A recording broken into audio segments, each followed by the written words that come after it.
तो नमस्कार दोस्तों, स्वागत है आपका हमारे YouTube चैनल JR स्टोरी पर।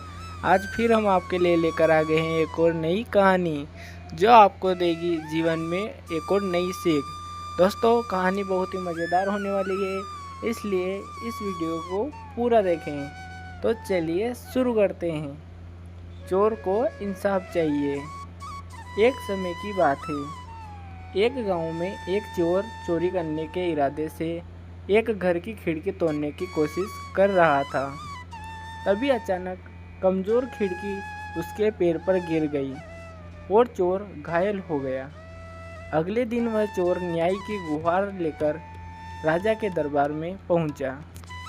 चोर ने कहा, महाराज, मैं कल रात चोरी करने गया, पर उस घर की खिड़की इतनी कमज़ोर थी कि वह मेरे ऊपर गिर पड़ी।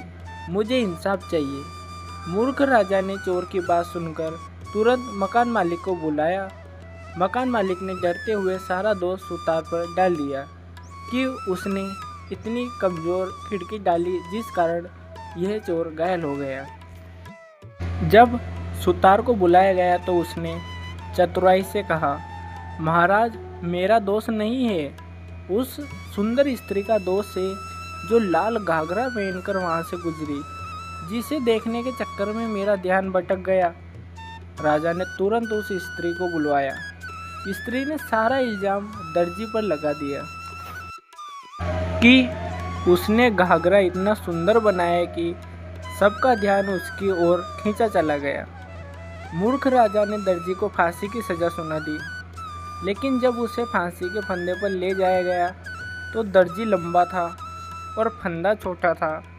तो राजा को जब यह पता चला तो उसने बिना सोचे समझे आदेश दिया कि किसी ऐसे व्यक्ति को पकड़ो जो इस फंदे के नाप का हो और उसे फांसी दे दो।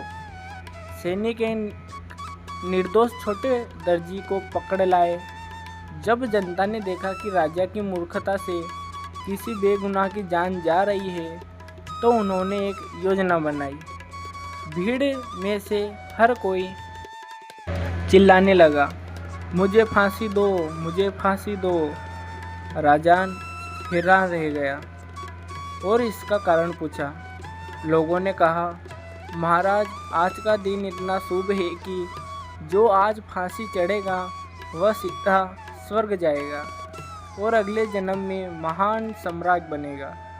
लालची राजा ने सोचा कि वह यह मौका किसी और को क्यों दे। वह खुद फंदे पर झूल गया। इस तरह जनता को अपनी बुद्धि से उस मूर्ख राजा से छुटकारा मिल गया और सभी निर्दोषों की जान बच गई और उस राज्य के सभी लोग खुशी खुशी रहने लगे। इस छोटी सी प्रेरणादायक कहानी से सीख, एक मूर्ख व्यक्ति जिसके पास शक्ति हो वह समाज के लिए सबसे बड़ा खतरा होता है। ऐसे व्यक्ति का न्याय विवेक पर नहीं बल्कि उसकी मूर्खता पर आधारित होता है। दोस्तों, आपको ये कहानी कैसी लगी कमेंट करके ज़रूर बताएं और हमारे वीडियो को लाइक और चैनल को सब्सक्राइब ज़रूर करें और इस कहानी को ज़्यादा से ज़्यादा शेयर करें। मिलते हैं अगली नई मज़ेदार कहानी में। जय श्री राम।